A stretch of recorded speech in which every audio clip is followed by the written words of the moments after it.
Jika kalau dalam pepatah Jawa ini ajarannya bapak saya, kamu tidak harus ikut. Kalau ajaran bapak saya, nak bojo be anak tukaran, kowe kudu bela anak. Mergo ora ono mantan anak, tapi iso ono mantan istri. Sehingga tradisi keluarga saya itu pokoknya anak itu nomor satu, baru istri. Tidak tahu kalau tradisi sampean istri dulu baru anak. Itu. Karena tadi cara berpikir anak itu selalu anak. Ya anak itu selalu anak. Tapi kalau istri tidak mesti. Apalagi istri sampean cantik terus sampean mati gitu itu sudah. Ya sudah selesai sudah. Mesti nikah orang lain gitu. Nggak tahu nanti kalau di surga ikut siapa, nggak tahu ini. Mesti oportunis, kalau kamu masuk neraka dia ikut yang masuk surga. Kalau masuk surga semua ikut yang kelas lebih tinggi. A'udzu billahi minasyaitonir rajim. Bismillahirrahmanirrahim. Lah itu oleh ulama dibabkan namanya babu jadalil Quran, bab Quran melatih kita berargumentasi. Dan itu banyak di hadis-hadis.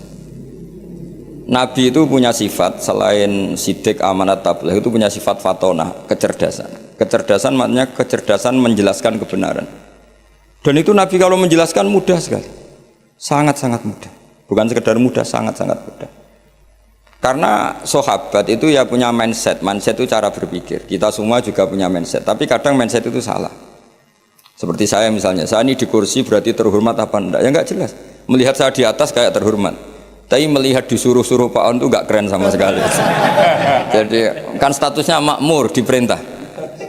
Terus saya dengan jenengan keren mana? Mungkin ada yang bilang keren Gus Pak, karena Gus Pak yang ngajar, kamu yang mendengarkan. Ya keren sampean. Sampean malas baca, saya yang baca, terus buruh. Terus sudah Gus, sampean yang menerangkan saja, kita tinggal dengarin. Kan kita bos, tompo mateng gitu. Kalau melihat itu ya keren sampean. Corong Jawa itu nyewakno itu. Jadi kalau orang-orang kaya ingin nonton bal, tinggal beli Ronaldo, suruh main terus dia melihat. Nak bener dipuji, kalau enggak dikritik. Namanya bos. Kiai nasibnya gitu. Pas bener dipuji, pas salah dihujat ya loro kabeh dadi kiai sebetulnya. Orang luar dipek enak dhewe, napa dipek enak dhewe. Nabi itu kalau menerangkan, saya ulang lagi. Itu pas guyon ya rasional, pas serius ya rasional. Saya beri sekian contoh. Memang ini sesuatu yang saya tekuni. Saya punya kitab namanya Mizahun Nabi, guyonan-guyonan Nabi. Nabi itu kalau menerangkan kebenaran, sahabat ya punya mindset. Saya ulang lagi punya mindset. Misalnya Nabi pernah ngendikan, "Idzal taqal muslimani bisayfihima fal qatil wal maqtul finnar." Jika dua orang muslim bertarung sama-sama pedang bawa senjata, maka yang membunuh maupun yang dibunuh sama-sama masuk neraka. Masuk neraka loh ya, tidak ada jaminan abadi apa enggak, karena ini orang muslim, tapi setelahnya masuk neraka. Terus Nabi dibantah sama sahabat, ya Rasulullah hada al-qatil fama balul maqtul. Oke, kalau pembunuhnya masuk neraka kita terima, tapi kalau yang dibunuh dosanya apa kok sampai harus masuk neraka? Nabi jawabannya itu simpel sekali. Innahu kana harison ala qatli sahibi. Dia itu nasibnya maktul, tapi komitmennya atau mentalnya qatil. Coba, ketika dia terbunuh itu kan faktual, faktanya terbunuh, tapi mentalnya pembunuh. Cuma nasibnya saja sial, terbunuh, tapi mentalnya pembunuh, karena dia ketika duel ya sama-sama ingin. Nah, karena mentalnya pembunuh, maka dia tetap masuk neraka. Makanya saya berkali-kali bilang, kalau ada orang rebutan istri, zaman pacar rebutan kalah, tidak usah disakeni, mentalnya juga perebut. Cuma kalah saja gitu. Itu Rasulullah segampang itu menerangkan. Sahabat akhirnya nerima, oh iya ya ternyata yang maktul, yang terbunuh mentalnya juga pembunuh atau qatil.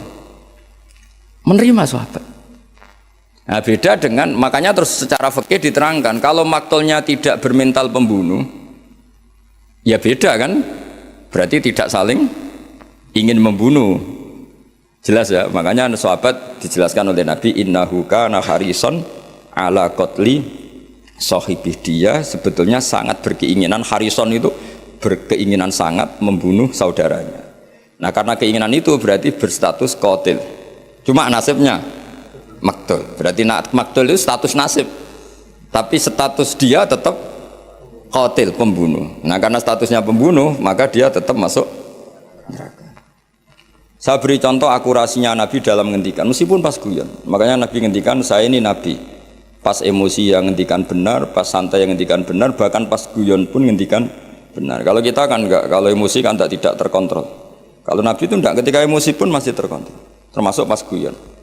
Masyhur itu di beberapa kitab hadis, ada seorang sepuh main ke Nabi, kalau sekarang kira-kira jam 4 itu atau jam 5. Terus beliau ketika konsultasi hukum sama Nabi tergesa-gesa pulang. Ditanya, kenapa kamu tergesa-gesa pulang? Tadi saya kesini jalan kaki ya Rasulullah, sehingga kalau saya pulang agak sorean nanti saya keburu hurubu samsi, matahari terbenam. Nabi dengan rileksnya bilang la ahmilan naka alibni naqah, karena ini perempuan tua, dan nanti tak pinjemin anak unta saya. Terus si orang tua tadi protes, apa yang bisa saya perbuat dengan anaknya unta? Nabi ya senyum saja, terus ngaji lagi, Nabi ngaji lagi sampai dekati hurubu samsi. Terus nyuruh sahabat, ini untaku pinjamkan dia. Dipinjemin unta tua, ya unta betul unta tua yang layak ditangani. Ya Rasulullah katanya anaknya unta, ini kok untanya tua? Ya meskipun tua anaknya unta ini kata dia. Jadi Nabi guyanya itu kan. Jadi ya, unta meskipun tua namanya apa? Ya anaknya unta kan. Andai kan Nabi kayak kamu mungkin diterusin, orang masih tua ya anak unta orang anakmu gitu.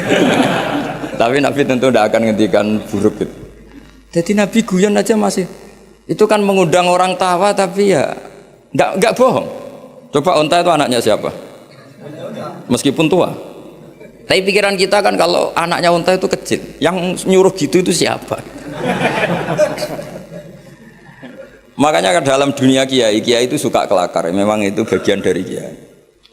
Mungkin kalau orang yang enggak ngerti dunia kiai, saya ini anaknya kiai, cucunya kiai, buyut-buyut saya kiai. Jadi kelakar itu kayak kewajiban. Dulu kalau kiai di kota sebagian itu iskal. Banyak kiai kota yang tanya saya, kenapa Gus kiai alim itu kok seneng guyon? Saya tanya, kamu tanya apa gugat gitu. Kalau tanya tak jawab, kalau gugat enggak gitu. Tanya Gus. Begini cara berpikir kiai ini, maaf ya ini mungkin beda. Kalau adat kiai itu gini, masyarakat itu kan menyimpan segudang pertanyaan agama. Dan itu malu kalau kita terlalu wibawa. Segan. Kiai itu kan sudah alim, orang walim itu bawaannya wibawa. Kalau enggak kelakar itu orang enggak berani tanya. Sehingga memang kiai harus punya sisi rileks supaya yang tergumpal pertanyaan berani mengutarakan. Meskipun harus punya sisi aura karisma untuk menjaga wibawa agama. Dan kiai itu bisa semua, ya kadang karismatik, kadang guyon. Ya seperti kita ngadepi anak istri kan gitu, kadang kita wibawa di jam belajar. Tapi kalau sampean wahai blojo terus wibawa istri tidak berani, bisa nggak ada masakan gitu. Ada saat kita harus kelakar. Makanya Rasulullah itu saking seringnya kelakar itu sampai orang tanya itu urusan pribadi sekali. Ya Rasulullah tadi saya hubungan suami istri, hubungan intim, lalu tidak keluar mani, tidak inzal. Saya harus gimana? Harus wajib mandi enggak? Itu ditanyakan. Karena Nabi kalau sekali rileks, sekali kelakar itu, sekali guyon, itu sahabat hal-hal pribadi saja ditanyakan. Andai kan Nabi terlalu wibawa, maka hal-hal harian yang terkait suami istri tidak terkuak. Sampai ada seorang perempuan ngaji itu tanya, ya Rasulullah kalau perempuan bermimpi keluar mani gimana? Itu perempuan pinggirnya itu menghujat, kamu itu bikin kita malu di depan Rasulullah. Masa gitu ditanyakan? Nabi rileks jawab, inna wuha la astahyi minal haq. Allah itu tidak malu membicarakan sesuatu yang hak. Jadi itu kenapa kiai-kiai itu jaga energi guyon, karena kalau sampean memang bisanya guyon, mau tidak mau harus guyon. Itu karena tadi untuk menjaga energi tadi. Makanya ada cerita di hadis. Yadhakur robbu ila salasati nafarin. Allah itu tertawa melihat 3 kelompok. Ada orang Bedui tanya dari belakang. Ini hadis di Sunan Ibnu Majah, termasuk kitab 6 yang mu'tamadah. Al-Kutubus Sittah al-Mu'tamadah diantaranya adalah kitabnya siapa? Ibnu Majah, yaitu Bukhari, Muslim, siapa lagi? Abu Dawud, Tirmidzi, Nasai, Ibnu Majah. Itu sudah sesuai klasmennya. Al-Muqaddam tentu Bukhari, setelah itu apa? Muslim, Abu Dawud, Tirmidzi, Nasai, Ibnu Majah. Terus ada yang menambahkan musnadnya Ahmad bin Hanbal. Itu di situ orang Bedui langsung bilang gini, awayat hakur robbu ya Rasulullah, masa Tuhan itu tertawa? Iya, kadang ya tertawa, ya tentu dengan makna yang layak bagi Allah Subhanahu wa taala. Enggak usah bayangkan tawanya kayak kamu. Terus kata si Arabi tadi, idzan lanna dimamin rabbin yadhaku khairan. Kalau gitu kita tidak akan kehilangan kebaikan dari Tuhan yang mau senyum. Makanya kalau Tuhan mau senyum pasti baik. Makanya si Arabi tadi terus bilang gini, ya Rasulullah, Saya tuh nggak suka kalau nanti dihisab bapak saya. Kenapa? Bapak saya kadang masih ngomel-ngomel. Inginnya dihisab Allah langsung. Kenapa? Karena Allah lebih arhamur rahim. Jadi dulu itu Nabi itu mensuasanakan ngaji itu rileks. Sehingga kadang Nabi itu ya didebat dengan sesuatu yang Nabi sendiri kaget. Misalnya Nabi pas khutbah itu masyhur. Khutbah nerangkan kiamat. Ya pas khutbah Jumat nerangkan kiamat. Ada orang Bedui yang gini, ya Rasulullah jenengan ngomong kiamat terus tapi nggak jelas tanggalnya. Itu lalu mata sa'ah kiamat itu kapan? Kamu bicarakan terus tapi nggak jelas tanggalnya. Mata sa'ah kiamat itu kapan? Bagi Arabi tadi ini orang aneh ngomong kiamat kok nggak jelas tanggalnya. Paling nggak 2012 kan itu. Saya dulu itu sampai ditanya sama Gus-Gus itu ya sampai kiai-kiai. Gus nego kiamat teng pundi pas kiamat 2012. Tak jawab, ya nunggu di sini ngopi sama saya kata saya gitu. Ya karena saking nggak yakinnya masa kiamat ada tanggalnya. Mata sa'ah. Terus Nabi itu terus saja khutbah. Sahabat yang di belakang itu beranalisis. Oh Nabi tidak dengar. Lam yasma. Ada yang analisis, enggak dengar tapi enggak berkenan karena pas khutbah kok ditanya. Berarti dua analisis. Lam yasma, Nabi enggak ngerespon karena enggak dengar. Yang kedua menganalisis kariha maqal. Nabi memang enggak berkenan ketika khutbah kok dicela pertanyaan. Tapi akhirnya diulang lagi. Arabi tadi pede sampai diulang 3 kali. Akhirnya Nabi jawab. Wah ini kalau enggak dijawab ngomong terus ini orang gitu. Ngomong Bedui itu. Akhirnya Nabi tanya. Kamu siapa yang tanya kiamat kapan? Saya Rasulullah, kiamat kapan? Kau bicarakan terus tapi enggak jelas tanggalnya. Nabi balik tanya, ma'atattalah. Lalu persiapan kamu apa kalau terjadi kiamat? Gantian Nabi tanya. Jawabnya Arabi tadi, fa wa ma'atattalah kabira sholatin wala siyamin walakinni uhibbuka. Ya kalau saya ya enggak ada persiapan Nabi, salat saya standar, puasa standar enggak lebih. Tapi saya mencintai kamu ya Rasulullah. Terus masyhur itu jadi hadis populer almar'u ma'aman ahabba, sebagian riwayat anta ma'aman ahbabta. Makanya riwayat itu kenapa masyhur begitu populer karena dikatakan Nabi ketika ngendikan di depan umum. Itu sahabat yang membenci Arabi ini, Bedui ini jadi mencintai semua. Kemarin mangkal karena enggak sopan. Tapi barokahnya Arabi tadi Nabi ngendikan almar'u ma'aman ahabba. Sebagai riwayat yuhsyarul mar'u ma'aman ahabba. Ada redaksi lain anta ma'aman ahbabta. Bahwa kamu nanti di akhirat berserta orang yang kamu cintai. Makanya sahabat senang, kita tidak akan punya amal kayak Rasulullah, kita tidak akan sesoleh Rasulullah, tapi kita mencintai Rasulullah dan barokahnya mencintai itu kita berharap nanti bersama Rasulullah. Kan nggak mungkin rombongan Rasulullah malaikat-malaikat berani macam-macam, kan kalah kelas. Misalnya kamu masuk ruangan mana-mana bersama rektor, masa diaudit ada keperluan apa, kan nggak berani tanya. Rasulullah itu afdhalul khalqi. Jika kalau kemana-mana dipimpin Rasulullah pasti malaikat nggak ngecek. Masa rombongan Rasulullah ditanya, Nabi ini berapa masuk surga enggak? Yang bener aja kan enggak? Kan enggak berani. Kan sungkan ketuanya apa? Sungkan ketuanya. Padahal nanti itu yaumanat kullu unasim bi imamihim, semua orang dipanggil itu berdasar ketuanya. Yang repot punya ketua enggak jelas. Ketuanya aja enggak jelas surganya apalagi anak. Tapi kalau kita ikut ketuanya Nabi kan. Makanya dalam kitab-kitab wali ini ada kitabnya. Sampean boleh percaya boleh tidak, tapi jelas ada kitabnya. Ali radhiyallahu anhu itu pernah minta sama Allah, ya Allah beri saya hak mukasyafah, hak bisa melihat alam gaib. Karena saya ini mangkel, mangkel itu artinya mangkel Jawa itu kan tidak harus benci ya. Orang sekeren Umar itu kan terkenal zaman di dunia itu temperamental, gampang marah. Setiap orang pernah dibentak, kenangannya orang sama Umar pernah dibentak. Terus dia mangkel sama Sidina Ali, mangkel Coro Jawa. Jajal wani nyetak malaikat Torah gitu. Makanya itu aja itu. Hanya dia minta ya Allah saya ingin kasyaf itu ngalami satu mukasyafah melihat Umar ketika ngadepi mungkar nakir. Mungkar nakir datang dengan penampilan kayak gitu digambarkan Ali itu. Ainahu kal kidril ghali, matanya itu kayak apa itu? Kidron itu apa itu mana itu? Yang dipakai masak itu kendil itu apa periuk ya, periuk yang menganga. Wah senang Sayyidina Ali. Wah malaikat mungkar nakir datang dengan penampilan gitu senang karena ingin melihat groginya Umar.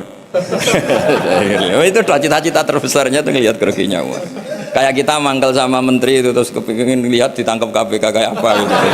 Kalau pas mangkel ya. Mangkel kalau pas mangkel mesti nunggu jatuhnya kan. Mungkin ya gitu lah. Kalau kamu manggil saya kan nunggu jatuhnya, tapi itu dolim itu orang kok nunggu jatuhnya. Akhirnya Sayyidina Umar tuh sali seneng, wah ini mesti Umar takut. Ternyata enggak. Umar berdiri. Dua malaikat tuh dibentak. Hai malaikat, kamu tahu ngadepin siapa? Enak saja kamu gitu. Lemangnya kamu siapa? Saya temannya kekasih bosmu, kekasih Sayyidukum. Saya ini temannya kekasih bosmu, maksudnya Allah. Maksudnya temannya Nabi Muhammad. Muhammad kan kekasihnya Allah. Bu yang sopan ngadepi temannya kekasihnya Allah. Soalnya malaikat ini komunikasi sama Allah disuruh. Ya memangnya kamu harus sopan, jangan seperti itu. Artinya Sayyidina Ali terus bilang, ternyata Umar itu galak sampai mati. Galak sampai mati. Sama ndak usah protes, apa alam seperti itu mungkin? Ya jawabannya mungkin. Kalau Allah menghendaki itu mungkin, karena Allah pernah mensifati dirinya itu alimul ghaibi fala yuzhiru ala ghaibihi ahadan illa man irtada mir rasulin fa innahu yasluku min baini yadayhi wa min khalfihi rasada. Jadi Allah itu zat yang ngerti alam gaib. Alam gaib ini enggak akan dingertikan Allah kepada siapapun kecuali orang-orang yang dipilih. Makanya Allah itu punya sekian sifat misteri ya. Ada alam gaib yang tahu hanya Allah. Tapi ada sesuatu entah berapa jumlahnya dibocorkan kepada kekasihnya. Sehingga di Masjid Konstantinopel, di Masjid apa Arya Sofa ya, yang jadi Konstantinopel apa? Yang di Turki itu Konstantinopel. Ya. Itu ada hadis lataf tahunal Konstantiniyah. Hadis itu diriwayatkan Imam Bukhari tahun 200 Hijriah. Menjadi kenyataan itu 1000 tahun setelah hadis itu dikeluarkan. Itu kan unik. Jadi Nabi itu kalau ngendikan zaman akhir itu detail.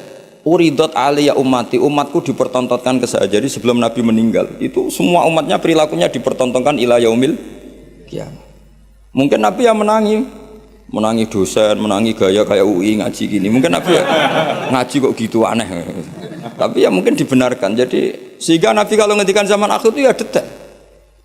Termasuk nyuwun sewu Nabi pernah ngendikan ya'ti 'alan nas zamanun katsirun khutoba'uhu qalilun ulama'uhu, nanti di zaman akhir yang pengkhutbah banyak tapi ulamanya sedikit, yang ngomong agama pinter banyak tapi sebenarnya nggak bisa ngaji. Buat rame-rame tok. Tapi itu ngendikan sedetail. Termasuk yang paling ngeri adalah ngendikan begini. Ya ini yang ngendikan dianalisis oleh ulama besar namanya Ibnu Khaldun. Ibnu Khaldun itu ulama besar yang bisa menganalisis dawuh Nabi. Disebut muqaddimahnya Ibnu Khaldun. Itu sekitar tahun 800 Hijriah. Itu ngendikan gini diantaranya. Suatu saat kebaikan itu profesi. Sina'ah itu profesi. Dulu kalau orang rumah anak yatim yang rumah saja. Kalau ngajarin santri ngajarin saja. Kalau jaga keamanan negara, jaga saja. Semuanya hisbah itu ikhlas. Sekarang kebenaran itu profesi. Jadi suatu saat kebenaran atau kebaikan itu profesi. Kadang ada orang wataknya itu kurang baik. Tapi dia senyum terus. Memang tugasnya harus senyum. Wong dia pramugari mau tidak mau. Meskipun di rumah tukang merengut, kalau pas tugas ya senyum. Coba kalau Anda punya istri pegawai bank. Itu semuanya sudah habis, karena di tempat kerjanya senyum terus, suaminya tinggal dapat dampratan karena itu. Jadi suatu saat kebaikan itu profesi, artinya profesi itu senyum tentu ibadah kan, kata Nabi kalau kamu tidak bisa sedekah, paling tidak sedekah walau bitol koti wajin, meskipun dengan wajah yang itu yang meraktekkan siapa coba? Kiai apa pegawai bank sama pramugari? Kadang Pak On tuh berdudut melihat UI gak seneng ngaji, Pak On mesti berdudut. Wong yang pegawai bank aja gampang senyum ahli ibadah kok ini ketua. Jadi tegas juga kadang profesi. Makanya saya pernah ditanya satpam. Saya sering punya santri reserse, tanya gini ke saya. Gus, suudzon itu haram enggak? Ya haram. Saya ini reserse, profesi saya harus suudzon. Nanti kalau ada orang pegang-pegang motor ngunci gak kena-kena, ada apa itu kok? jadi zaman akhir itu suudzon saja profesi. Coba kalau Anda jadi reserse atau satpam, terus ada orang ngunci motornya kesulitan. Kalau kamu gak satpam, mesti pikiran pertama itu mungkin kuncinya gak pas ya, apa agak error ya. Tapi kalau pikiran security, apa ya? Artinya seudon saja suatu saat itu ya profesi. Guru ya profesi. Kalau di kelas ngajar itu wah masya Allah karena ada gajinya. Setelah di rumah nggak mental guru, orang bodoh dibiarin kan. Lu kenapa kamu tidak ngajari tetangga? Kan tidak jam ngajar. Jadi ini, lah sekarang itu entah ini bukan nyindir. Sekarang itu kayaknya sudah. Jadi sekian kebaikan itu, Profesor. Maka ada guyonan. Ini kisah nyata Pak On. Ada imam masjid besar datang ke Surabaya, ketemu kiai Indonesia. Ini kisah nyata, bukan anekdot. Singkat cerita si imam masjid ini bangga, negara saya itu muadzin saja naik BMW. Memang betul, saya pernah ke negara itu, muadzin saja naik BMW. Itu yang imamin sholat, itu digaji 1 bulan 30 juta. Hitung saja sholat 1 hari berarti 5 kali ya. Berarti per 30 ganti 1 juta ya. 1 juta berarti 1 juta dibagi 5, berapa? 200. Jadi dia bangga, kalau di sini nggak ada gajinya. Kadang kok imamnya aja nggak naik. Kok imamnya aja tidak naik BMW apalagi muadzinnya. Oh buang gak nyepol dengan negaranya. Terakhir dia tidak bangga digojol gini sama ke Indonesia. Pak, Madikman sama sholat terus takut potong gaji ya. Makanya kamu sholat terus menerus karena takut potong gaji. Akhirnya terus ya, oh kurang ajar orang Indonesia. Ternyata tidak keren, imam digaji itu tidak keren. Coba kalau misalnya UII, rektor resmi gaji yang jadi imam. Terus istiqomah jadi imam terus. Mesti orang kan, wah ini takut potongan gaji ini. Jadi artinya gini ya, gejolokan Rasulullah itu nyata. Suatu saat kebaikan itu profesi. Coba muadzin di negara sebelah itu digaji enggak? Digaji. Imamnya juga digaji, bahkan muftinya juga. Makanya Indonesia itu harus bersyukur. Banyak ulama yang ikhlas-ikhlas.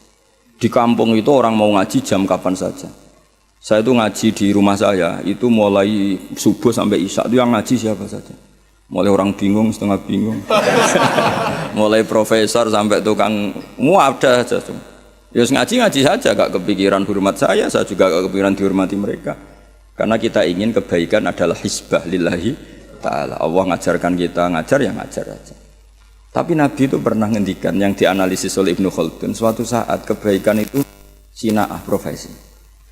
Nah, kenapa beliau ngendikan itu? Karena begini ceritanya. Hajjat itu orang nakal, Hajjat bin Yusuf. Orang nakal, masyhur itu Hajjat itu termasuk tragedi dalam sejarah Islam itu pernah ada makhluk bernama siapa? Hajjat. Hajjat itu musuh besarnya Abdul bin Zubair. Abdul bin Zubair itu gubernur Mekah, dia gak ngakui pemerintahnya Yazid bin Muawiyah, dia memproklamirkan diri sebagai Amirul Mukminin. Tapi sama pasukannya Yazid yang dipimpin Hajjat bin Yusuf, meskipun Abdul bin Zubair itikaf di dekat Ka'bah tetap dihabisi. Padahal pantangannya orang Islam itu bikin prahara di dekat Ka'bah atau di tanah haram. Makanya jadi apa ya, sudah jadi omongan lah. Kalau orang nakal raimu kok Hajjat, semua bulat-bulat uang itu nih Hajjat. Tapi ketika apa itu ditanya ke Abdul Khaldun setelah 700 tahun dari peristiwa itu, Hajjat itu anaknya guru, kenapa dia begitu? Dijawab Abdul Khaldun lucu, ya gurunya guru profesi bukan guru pengajar. Artinya beda. Makanya ini sekaligus kita menasihati diri kita sendiri, menasihati dosen, menasihati pegawai UI semuanya. Profesi itu harus dibawa sampai rumah sehingga menjadi status. Nggak boleh kita hanya profesi dosen, hanya ngajar di jam ngajar. Kita harus status kita memang pengajar.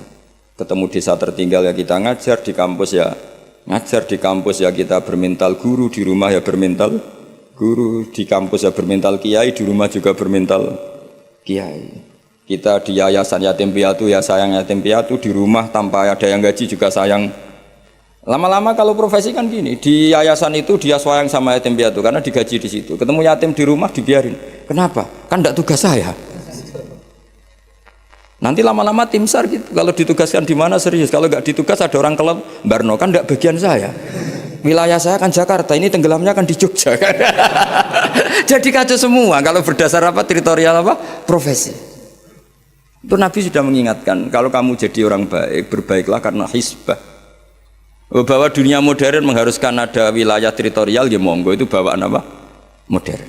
Misalnya saya tim SAR Jakarta, oke, wajiban saya utamanya di Jakarta. Tim pemadam kebakaran Jakarta tentu paling pokok Jakarta. Tapi kok suatu saat saya pulang kampung, tangga saya kebakaran, terus diam aja. Kan tugas saya di Tentu ya harusnya enggak gitu, keahlian saya tentang itu tetap harus kita ikut memberi kontribusi. Jadi ini contoh-contoh betapa Rasulullah itu luar biasa, sampai fenomena yang ada pada umatnya sampai akhir zaman itu dihentikan. Makanya di hadis banyak uridat alayya ummati, dipertontonkan, diperlihatkan olehku umat-umatku perilakunya. Makanya banyak hadis di Bukhari, di Sahih Bukhari ada hadis dalailun nubuwah. Itu semua hadisnya Nabi tentang fenomena yang Nabi gak menangi, tapi itu akhirnya nyata ila yaumil kiamah. Termasuk zaman itu Konstantinopel itu pusat salibis. Tapi Nabi sudah menduga la taftahunnal Konstantiniyah. Kamu suatu saat pasti akan mengalahkan Konstantinopel. Nah, itu sekian ratus tahun baru Pangeran Fatih yang bisa membuka Konstantinopel. Dan Nabi ngendikan itu detail, sak warna kudanya. Lebih ngeri lagi, lebih seru lagi itu ngendikan itu pada orang. Ada sahabat itu pendek Pak, enggak ganteng, namanya Suroko bin Jusum, ada yang baca Jaksum. Itu Nabi kalau gojlok Suroko itu lucu. Suatu saat kamu itu memakai mahkotanya Kaisar Gedung Putih. Gedung Putih itu istilah dulu sebetulnya, Al-Qasrul Abyad. Jadi yang di Amerika White House itu sebetulnya niru istilah di Ibrani. Di Jordan itu ada daerah yang batunya semuanya apa? Putih. Ya saya ulang lagi, Syam itu dalam bahasa kitab itu memasukkan Palestina, Israel, Lebanon, Syria, Jordan. Itu orang dulu bilang apa? Syam. Ya saya ulang lagi, itu semuanya dulu istilahnya apa? Syam. Makanya subhanalladzi asra itu ke Syam. Syam dengan makna Baitul Maqdis itu di Israel atau di Palestina. Saya mengatakan Israel ini Israel bahasa ulama loh ya, bukan Israel nation negara apa? Israel. Ya sudah, kamu Suroko suatu saat akan memakai mahkotanya Kaisar Al-Qasrul Abyad. Kaisar mana itu? Syam. Zaman itu, saya ulang lagi ya, Syam itu dalam genggaman Romawi. Ya makanya kalau Quran bilang Romawi itu bukan Vatikan Italia, itu enggak. Pemerintahan Timur Tengah yang dicaplok Romawi. Makanya ada hulibatir Rum fi adnal ardi wa hum min ba'di walabihim jahilibun, itu bukan Romawi Italia, apa kekuasaan Romawi, karena Syam zaman itu dicengkeram apa? Romawi. Sehingga enggak ada Islam di situ. Sudah. Jadi kayak mokhal. Zaman itu Kaisar Romawi yang bercokol di mana? Syam. Itu kekuasaannya itu meliputi Syria, tadi apa? Palestina, Israel, Jordan, pokoknya semua negara sih. Suraqah itu ya percaya, tapi ya Nabi yang ngendikan ya. Dan lucunya ngendikannya Nabi itu saat paceklik kelaparan, yaitu nggak makan 3 hari karena diembargo di perang Khandaq. Ada batu besar itu yang nggak bisa dipecahkan sahabat ketika gali Khandaq. Terus akhirnya nggak bisa dipecahkan padahal mau gali dan bisa dalam kalau batu ini terpecahkan. Akhirnya mereka matur ke Nabi, ya Rasulullah ada batu yang nggak bisa dipecahkan. Nabi dengan santainya minta kapak yang dibawa sahabat, coba kapak kamu bawa ke sini. Diambil, terus Nabi baca apa nggak tahu, terus kalau saya tahu kamu tuntut ijazah Gus gitu. Makanya saya pura-pura tidak tahu. Nanti kalau saya tahu mesti pikirannya sampean gitu. Akhirnya di kapak Nabi itu ada sinar yang sampai tembus Al-Qasrul Abyad. Kata Nabi, dan itu uniknya semua sahabat melihat. Kamu tadi melihat apa? Kira-kira melihat Jordan, kira-kira gitu. Gampangannya gitu. Suatu saat nanti kamu akan menguasai Jordan. Terus kamu Suraqah yang pakai mahkotanya Raja Jordan, Raja Kaisar. Ya sudah, hanya gitu saja. Setelah itu Nabi wafat, Abu Bakar mimpin, tidak ada penaklukan itu. Era Umar mimpin, itu Syam itu dikalahkan oleh pasukan Umar. Dikalahkan oleh pasukan Umar itu rajanya keplayu coro Jawa, mahkotanya itu jatuh. Mahkota dari emas, dari intan, akhirnya dipakai Suraqah. Lah itu dicerita-cerita itu Suraqah itu disuruh coro mbak-mbak itu suruh catwalk, disuruh jalan-jalan, ditertawa-tawain karena nggak pas dengan wajahnya. Tertawa-tawain itu. Wah, nggak pas, apa-apa gojlek. Dipakai ngalor gitu. Setelah dipakai beberapa kali, kata Umar, copot Suraqah. Itu bagian dari ghanimah, harus kita bagi rata atau kita jadikan sebagai aset Baitul Mal. Suraqah bantah, bukankah Rasulullah ngendikan kalau ini yang pakai saya. Jadi itu jatah saya kata. Coba kayak apa Rasulullah ngendikan detail itu. Mahkotanya nanti dipakai Suraqah. Padahal itu berapa puluh tahun dari Nabi ngendikan sampai itu menjadi kenyataan. Kayak apa Rasulullah? Makanya juga nggak tahu apa kalau Rasulullah tahu kita setiap ngajar harus tanda tangan, nggak tahu komentarnya. Ya semoga dimaklumi. Setiap habis khutbah juga itu nggak tahu saya. Tapi semoga tadi saya minta kalaupun kita punya profesi ngajar harus juga berstatus pengajar sehingga di rumah pun kita ngajar di mana-mana ngajar. Akhirnya Sayyidina Umar tuh saking alimnya ngendikan gini, innama qala Rasulullah lital bisaha walam yakul litamlikaha. Nabi ketika itu ngendikan apa? Hanya lital bisa kamu yang memakai. Walam yakul, dan Nabi tidak ngendikan litamlikaha supaya kamu memiliki. Maka ini tetap milik Baitul Mal. Soal kamu pakai, memang Nabi ngendikan pakai, sudah pakai dulu aja. Setelah kamu pakai ya sudah ini milik negara kata.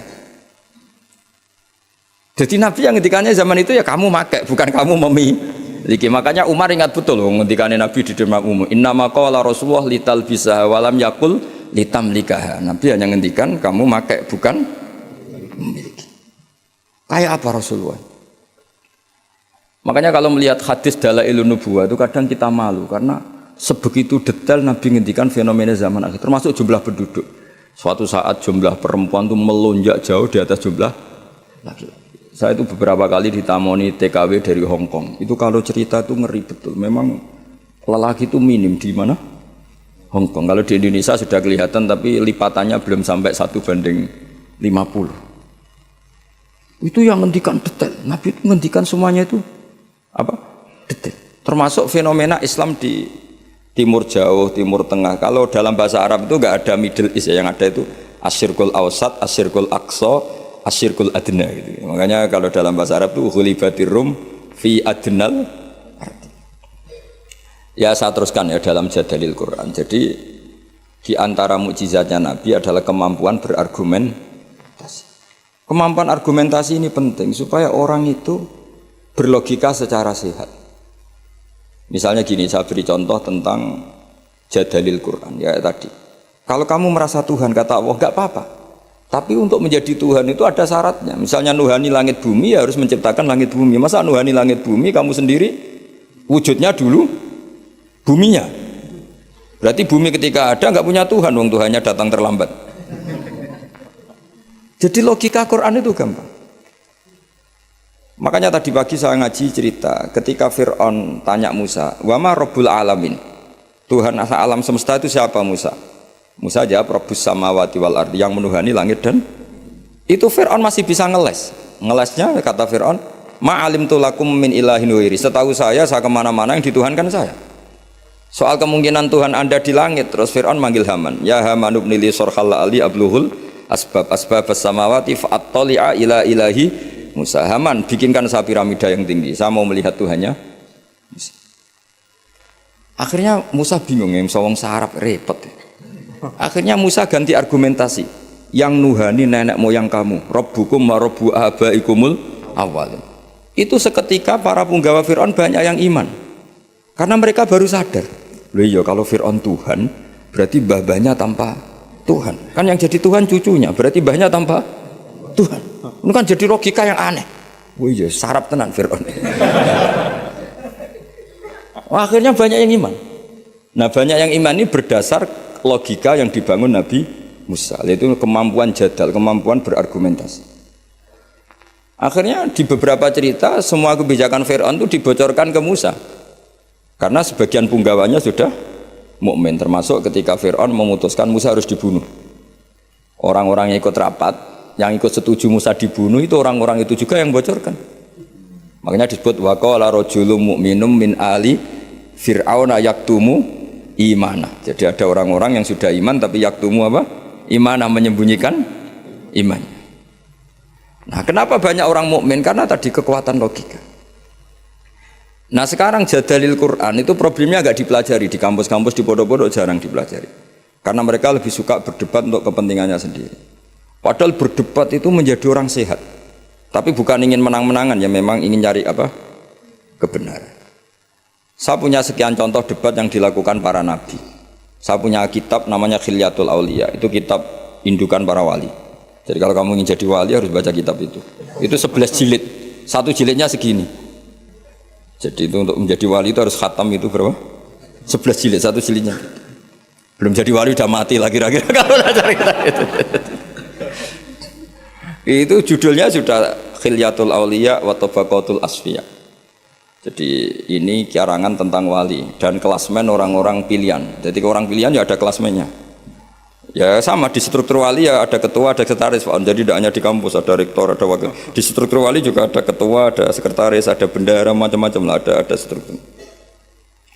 Di antaranya itu diriwayatkan oleh gurunya Imam Syafi'i namanya Sufyan bin Uyainah. Itu di antara gurunya Imam Syafi'i kan Imam Malik, Sufyan bin Uyainah, Sufyan As-Sauri, Muslim bin Khalid Az-Zanji, itu beberapa gurunya Imam Syafi'i.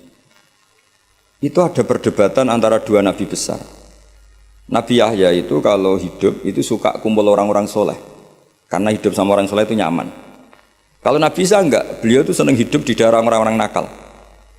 Dua nabi ini sezaman kemudian saling tanya, kenapa kamu suka hidup sama orang-orang soleh? Jawabannya Nabi Yahya ya karena bersama orang soleh itu nyaman. Terus kata Nabi Yahya, kenapa kamu suka hidup sama orang-orang nakal di komunitas orang-orang nakal? Jawabannya Nabi Isa itu ana tabibun udawil mardo. Di mana-mana nabi itu bengkel atau dokter. Di mana-mana dokter itu ya kumpul orang apa? Sakit. Sehingga semenjak itu orang itu ada ulama yang nekuni di kampus-kampus, ada ulama yang dakwah di daerah-daerah nakal karena udawil mardo. Jadi mulai dulu dia ada perdebatan. Nabi Isa itu orangnya itu kalau ngaji itu ceria sekali. Orangnya itu gampangan coro Jawa. Digojok sama Nabi Yahya. Kamu kok sering senyum, sering tertawa.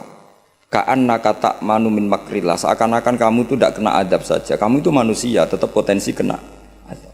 Sing Nabi Yahya itu penampilannya itu kumuh, terus kusut, kelihatan susah, kelihatan gak nyaman di dunia, saking takutnya sama Allah. Gantian digojok sampai Nabi Isa. Kamu itu kok sering masam, sering apa ya, pokoknya jangan cemberut. Ka'annaka taknatu min rahmatillah, koyok rahmati Allah terbatas ya. Akhirnya terus jadi satu manhaj. Jadi satu manhaj kalau kita terlalu senyum kayak arogan yang nggak takut azab, tapi kalau terlalu susah seakan-akan nggak ada rahmatnya Allah. Semenjak itu terus ada khauf, ada roja. Jadi sebelum ada metode khauf roja itu jadi perilaku per satu nabi. Nabi satu milih khauf terus, nabi satu milih roja terus. Karena hadil ummah ummatun mubarakah, karena umat ini umat yang berkah, sehingga umat ini dibagi metode dua-duanya. Ada ulama yang jadi wali karena khauf, ada ulama yang jadi wali karena roja. Ada yang seperti sampean, roja ya gelem, khauf ya gelem. Ini agak kacau, ini kayak gaduh-gaduh ini manhaj roja ya. Artinya apa? Muamalah sama Allah itu tidak bisa kamu duga. Allah itu zat yang pikiran kita itu tidak bisa menembusnya. Saya punya satu kitab yang ada riwayat begini, ada orang ahli neraka dua dipanggil sama Allah ke surga. Itu mesti di luar dugaan sampean. Dipanggil sama Allah di surga. Dipanggil enak di neraka. Wah Gusti gak enak sama sekali. Ini betul, ini ada kitabnya. Wah gak enak sama sekali Gusti. Terus sama Allah, ya sudah Kak, kamu kembali ke neraka. Sudah dipanggil di surga. Orang tuh lari sekencang-kencangnya menuju neraka. Mesti di luar dugaan kamu.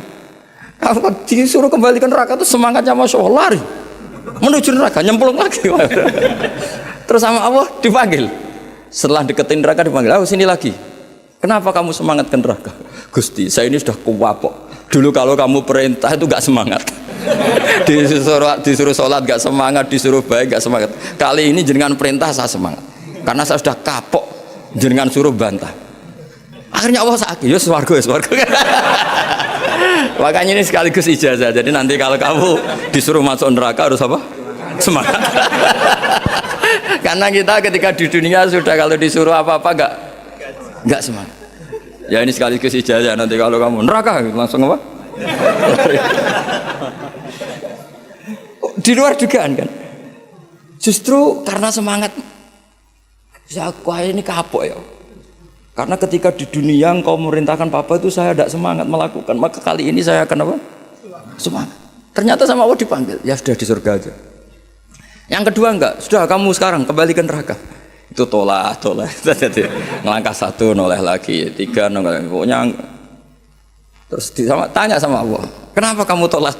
Bukannya tak suruh ke neraka? Ya Allah, saya itu gak ngira ketika engkau manggil aku ke surga, gak pernah ngira kalau engkau nyuri lagi ke neraka.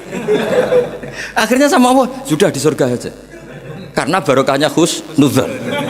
Jadi ini ijazah dua-duanya. Jadi pilihannya itu kamu lari spring itu yang atau apa? Tolak. Saya tidak tahu ijazah ketiga ini dulu dipraktekkan nanti itu apa?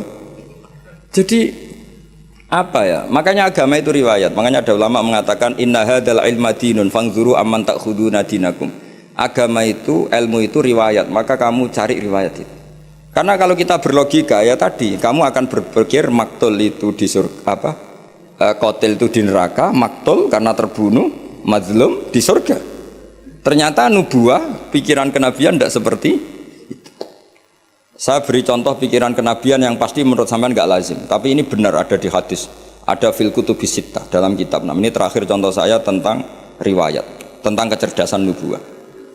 Orang Ansor kita tahu kan jasanya pada Nabi kan banyak sekali, sampai disebut Ansor, penolong Nabi. Jasanya Masya Allah.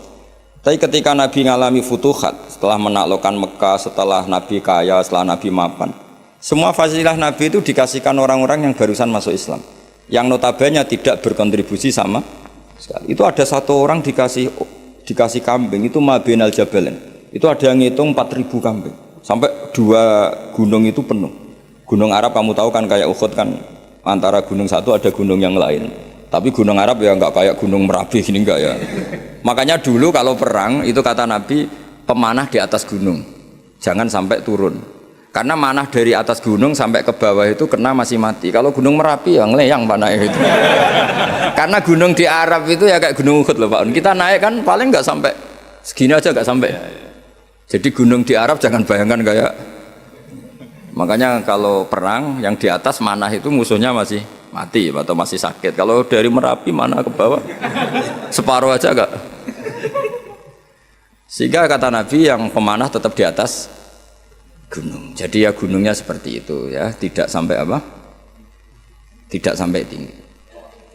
Terus sahabat-sahabat Ansor itu ada di antara sahabat ya, bukan orang Ansor saja termasuk orang Muhajirin. Itu kalau gendong cucunya itu Pak On, itu apa jentiknya cucunya itu dilebok-lebokno digeger di punggung. Dan itu mbahnya sengaja kalau ngajak anak cucunya itu nggak pakai baju.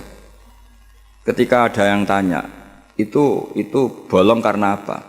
Kullu dzalika lidifa'an Rasulillah. Jadi ketika perang Uhud, semua panah tentu kan ngarah Nabi ya, karena orang kafir kan ngapain mateni sahabat kalau bisa mateni Nabi. Nah, itu sahabat cara Jawa itu nangkis panahnya Nabi itu sampai seperti itu. Ada ditangkis pakai geger, ada yang pakai tangan. Sehingga sahabat ada yang syallak kayak Abdullah bin Zubair, Zubair bin Awam, ada yang sampai mereka supaya dikenang oleh anak cucunya kalau gendong itu nggak pakai baju supaya anak cucunya punya mental heroik kayak apa mbahnya. Kayak begitu. Tapi ketika Nabi futuhat, itu orang-orang ini nggak dikasih apa-apa sama Nabi. Tapi yang barusan Islam dikasih banyak. Nah, pikiran manusia tentu yang berkontribusi kan dapat jatah, apalagi partai politik kan mesti pikirannya seperti itu. Tapi Nabi unik, malah enggak sama sekali. Singkat cerita, Nabi pas itu bagi ghanimah itu di Jirona. Karena setelah Fathu Mekah, Nabi ngambil mikot itu dari apa? Jirona. Jadi Nabi di Mekah, posisi pas itu di Mekah. Terus orang-orang, wah ini gimana Nabi yang berkontribusi gak dikasih, kok yang baru masuk Islam dikasih banyak. Nabi dengar itu, akhirnya mereka dikumpulkan, orang-orang Ansor dikumpulkan, ya masyarul Ansor, bikin satu kubah yang hanya orang Ansor boleh masuk. Akhirnya Nabi mengumpulkan seperti ini, dikumpulkan, ini sudah orang Ansor semua, ya sudah ya Rasulullah. Nabi itu cara berpikir begini, ya masyarul Ansor, wahai orang-orang Ansor, orang-orang tadi yang tak kasih kambing, tak kasih unta, kemudian mereka kemana? Ya pulang setelah dapat unta dan mendapat kambing. Atardona ayarji'anna subisyati wal ba'ir wa tarji'una antum bi Rasulillah. Mereka setelah tak kasih kambing, tak kasih unta, mereka akan pulang. Dapat apa? Dapat kambing ya Rasul sama unta. Kamu dapat saya, nanti saya pulang kamu bawa ke Medina. Milih mana, dapat saya sama dapat kambing? Wah, ya milih dapat kamu ya Rasulullah. Itu satu. Terus Nabi mengingatkan mereka, Anda disetatuskan Allah sebagai pemberi agamanya Allah dan Rasul, penyumbang. Terus mereka mendapat. Kamu senang mana, gelar pemberi sama mendapat? Ya milih pemberi ya Rasulullah kan keren. Nah, iya, makanya kamu tidak usah tak kembalikan. Biar mental kamu, status kamu indah Allah tetap pemberi, penolong. Sementara mereka diberi, ditolong. Terus Nabi ngendikan al-yadul ulya khairum minal yadis sufla. Kayak apa Rasulullah bina sahabat? Semenjak itu orang Ansor meskipun Islam sudah menang, tetap mentalnya memberi. Ya sama lah kira-kira mentalnya sama negarawan. Mestinya mentalnya kan tanyakan apa yang kamu berikan negara. Jangan tanyakan kamu mendapat apa dari negara. Ya sama, kalau kita mencintai UII, mencintai Islam, tanyakan apa pemberian kamu, kontribusi kamu pada UII. Jangan amen protes apa UII memberikan kita. Maksudnya dilatih jadi wali, ini cerita saja. Jadi Nabi itu cara berpikir itu beda. Ketika kebanyakan orang berpikir apa kontribusi di masa lalu harus dihargai, justru Nabi enggak. Maksudnya enggak itu kamu ini sudah heroik itu top karena memberi kepada Nabi, memberi pada status ini tidak boleh batal sampai kamu ketemu Allah nanti di akhirat. Akhirnya orang-orang Ansor radina billahi robba wa bil islami dina, ya sudah ya. Semenjak itu orang Ansor enggak pernah berebut kekuasaan. Termasuk nominasi khulafaur rasyidin itu enggak pernah ada orang Ansor. Mereka enggak mau apa yang sudah diberikan Allah dan Rasul kemudian mendapat sesuatu yang dohirnya itu jabatan. Tapi sama Allah dibalas. Zuriyahnya orang Ansor banyak orang alim alama, termasuk Syekh Zakaria Al-Ansori. Itu orang Mesir sebetulnya, dia orang Sahara. Tapi beliau bangga dengan status Al-Ansori karena mbah-mbahnya orang Ansor. Imam Qurtubi itu menamakan diri Anal Qurtubi wa Anal Ansori. Nah sekarang makanya ini harus dilatih, logika nubuah itu harus dilatih.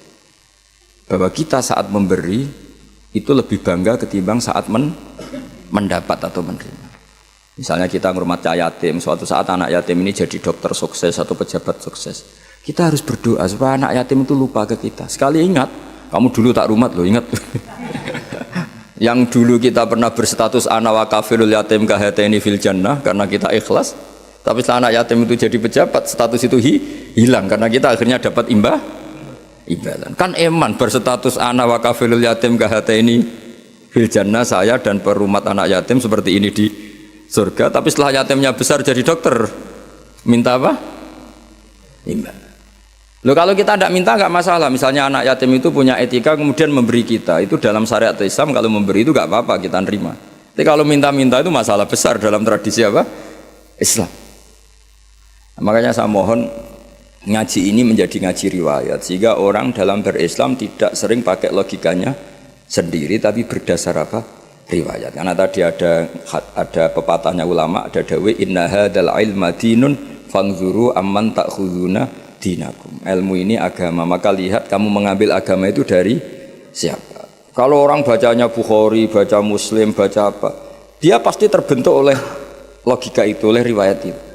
Tapi kalau orang ngomong agama tidak pernah belajar Bukhari Muslim, ngomongnya tentang akalnya apa tentang riwayat itu? Akalnya dia tidak punya referensi. Kan dia tidak punya referensi. Tapi kalau dia baca banyak kan pasti terbentuk oleh sekian riwayat tadi. Tapi kalau enggak, coba kira-kira pakai apa itu? Misalnya gini, contoh gampang. Orang ada yang sholat di masjid terus gitu, sholat sunat di masjid.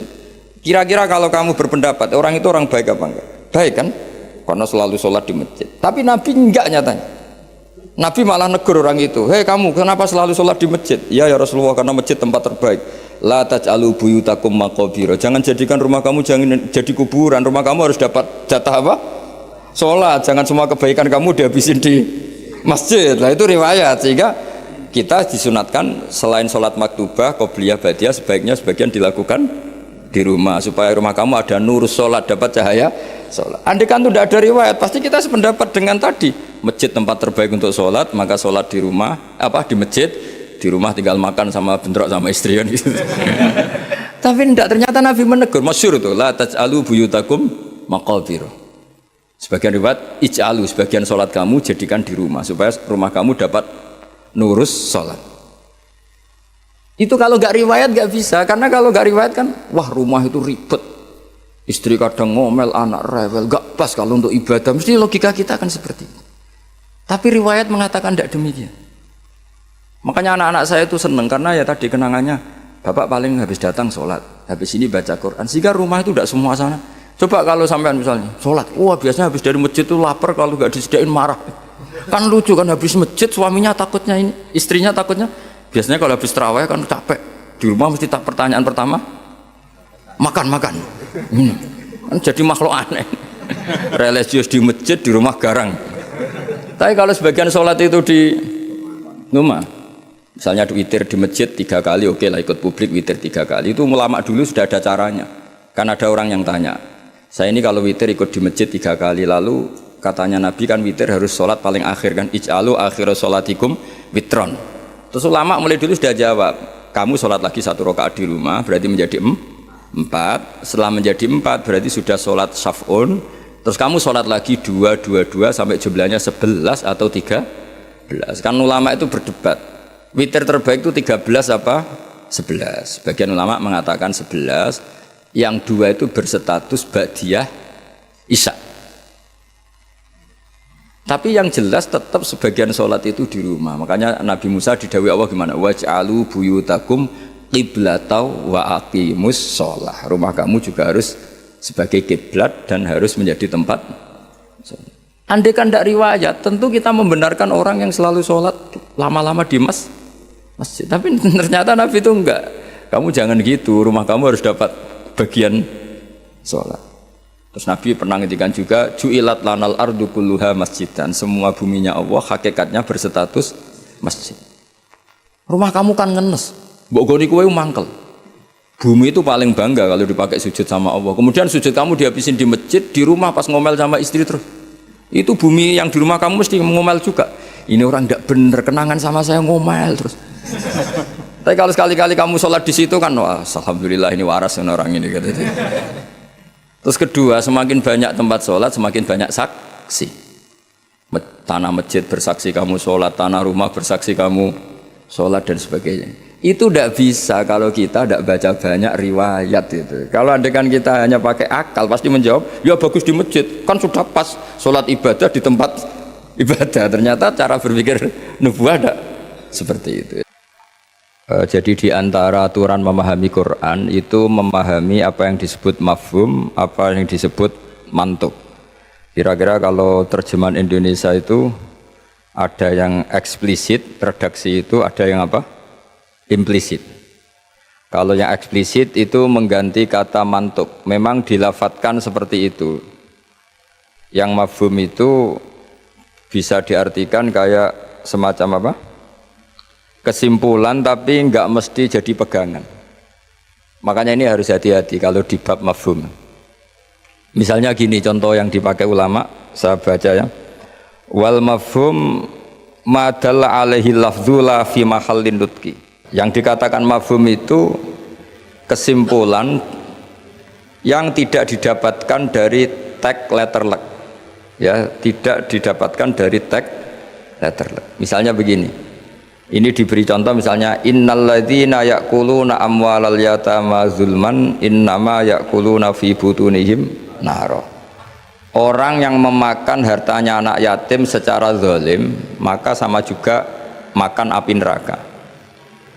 Sekarang terus Anda berdalih, wong saya tidak makan, Gus mau gasap tok.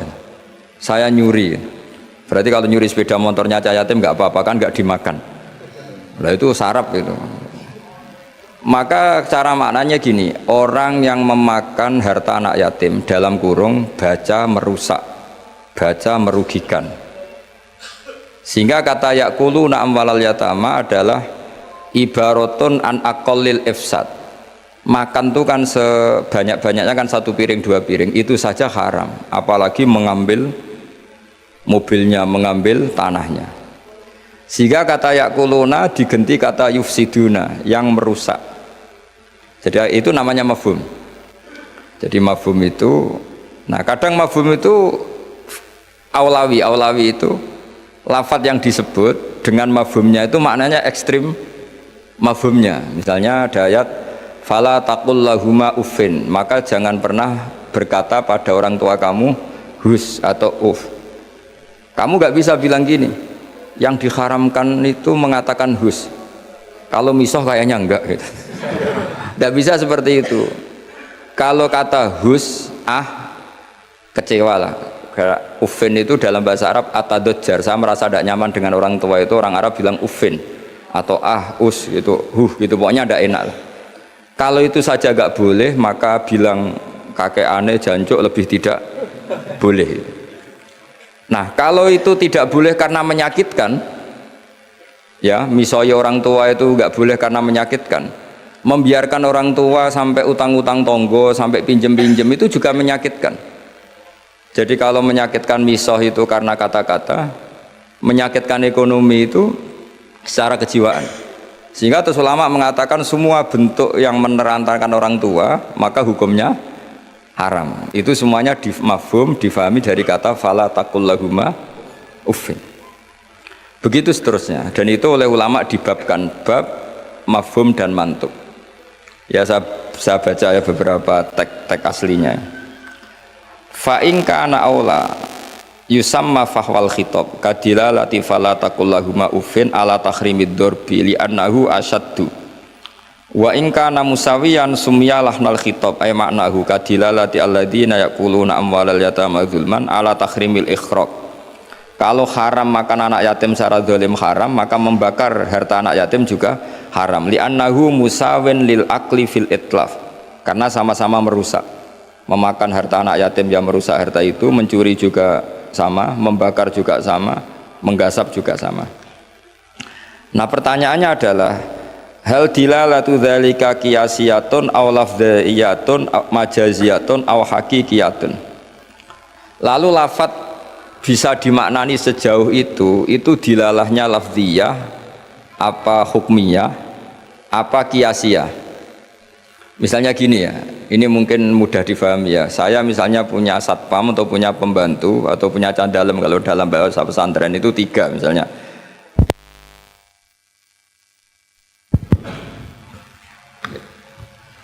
Ya saya misalnya punya pembantu ya, atau dalam bahasa santri itu candalem, itu ada 3. Zaid, Bakar, Umar ya. Ketika ada tamu, Pak On datang, beliau datang, saya bilang Bakar silahkan sini. Umar itu dengar, tapi yang dipanggil tidak saya kok, yang dipanggil Bakar. Ali ya dengar, tapi katanya yang dipanggil bukan saya. Tentu saya manggil Bakar itu karena spontan saya ingatnya itu Bakar, sehingga manggil Bakar. Tapi hakikat Bakar adalah pengganti kata Candalem. Sehingga kalau yang datang Umar ya saya nggak masalah, yang datang Ali ya nggak masalah, karena butuh saya ada orang yang melayani tamu. Sehingga lafadz yang disebut pun tidak jaminan hadzal lafdzu bi'aini. Ini memang agak jelimet, tapi mau tidak mau kita harus pelajari. Sehingga dalam kitab-kitab ulumul Quran diterangkan wiridan-wiridan atau perintah yang diberikan Nabi kepada sahabat meskipun disebut namanya tetap itu untuk umum. Jadi misalnya Nabi berkata sama Mu'ad, karena kebetulan Mu'ad yang di depannya misalnya ya Mu'ad inni uhibbuka fakul dubura kulli sholatin Allahumma inni ala dzikrika wa syukrika wa husni ibadati. Kita tahu semua hadis menyebut ya Mu'ad, wahai Mu'ad. Kata Mu'ad ini mewakili semua umatnya Nabi harus terdidik kayak Mu'ad, meskipun yang disebut Nabi Mu'ad. Nah ketika kita baca wiridan itu karena kita mengkiaskan diri sama Mu'ad, menganalogikan diri dengan Mu'ad, sama-sama santrinya Kanjeng Nabi. Atau cara berpikir, Nabi itu ingin mendidik semua umatnya. Berhubung yang di depan Mu'ad, maka Nabi menyebut Mu'ad. Tapi bukan hakikatnya itu khusus untuk Mu'ad. Itu namanya mafhum. Jadi mafhum itu satu makna yang difahami meskipun itu tidak dilafadzkan, tidak diucapkan. Ya begitu seterusnya. Ya saya teruskan supaya nanti makna Quran itu lebih itu. Ada ayat lagi, inja akum fasikum binaba'in fatabayyanu. Terus fadhkur waha intal mas'aril haram Di sini ada kata lagi fajliduhum samaninal jaldah. Jadi begitu juga menyangkut adat. Adat itu bilangan. Ketika Al-Quran menyebut satu bilangan, itu apakah mubalaghah? Mubalaghah itu butuh itu diekstrimkan atau punya makna sesuai bilangan itu. Misalnya begini, sampean kalau mangkal sama seseorang itu kalau dalam bahasa Jawa itu meskipun kamu minta maaf saya 1000 kali tidak akan saya maafkan. Ternyata orang itu dablek sekali, ya sudah nanti saya minta maaf 1001 kali, tak susui satu. Itu kamu mangkel nggak? Mesti kamu mangkel karena kamu menyebut 1000 kali itu saking mangkelnya bahwa saya maafkan kamu itu mukhal. Meskipun Anda minta maaf 1000 kali, tapi orang ini tetap dablek, ya sudah saya tambah 1001. Itu tidak bisa seperti itu karena adat bilangan disebut Quran dalam konteks balaghah itu hanya lil mubalaghah, mengekstrimkan satu kasus atau satu peristiwa. Itu di semua bahasa dunia. Kalau kamu mangkal sama istri atau mangkal sama teman atau mangkal sama tetangga, mbok rene nganti bungkuk nganti sujud misalnya, tidak akan saya maafkan. Terus kamu bilang gini, ya saya akan sowan kamu sambil melata sambil merangkak. Itu tetap saja. Jadi ini namanya mafhum. Mafhum itu kalimat yang enggak disebut tapi maknanya pasti seperti itu. Jadi maknanya hanya gini tok. Mbok kamu minta maaf saya 1000 kali tidak akan saya maafkan. Maknanya hanya satu. Betapa bencinya orang itu pada itu aja maknanya, betapa bencinya. Nah, di sini juga ada kalimat misalnya ada beberapa kelompok sing Allah itu ngendikan la yukallimuhum wa la yanzuru ilaihim. Allah melihat saja enggak mau. Ngendikan saja enggak mau. Pertanyaannya adalah secara hakikat semua makhluk Allah dilihat Allah enggak? Dilihat. Tapi ada ayat wala yang dzuru ilaihi, makhluk-makhluk seperti ini tidak dilihat Allah. Nah, makna tidak dilihat adalah tidak dipedulikan. Hakikatnya Allah tetap melihat. Jadi ayat itu hanya menunjukkan betapa bencinya Allah sama kelompok itu sampai diistilahkan Allah tidak berkenan melihat. Jadi gak usah dimafhum gini. Oh beneran Allah gak delok aku maksiat ra konangan wae kasus kalau seperti itu. Nah, ini memang itu balaghah. Jadi ilmu-ilmu yang harus dianalisis secara balaghah. Jadi ada kelompok-kelompok yang menjual belikan agama atau melakukan kejahatan atas nama agama, yasaruna bi ahdillahi wa aimanihim samanan qalila. Itu orang-orang ini akan dihukum, kata Allah hukumannya adalah la yukallimuhum. Allah tidak berkenan ngendikan juga tidak berkenan melihat.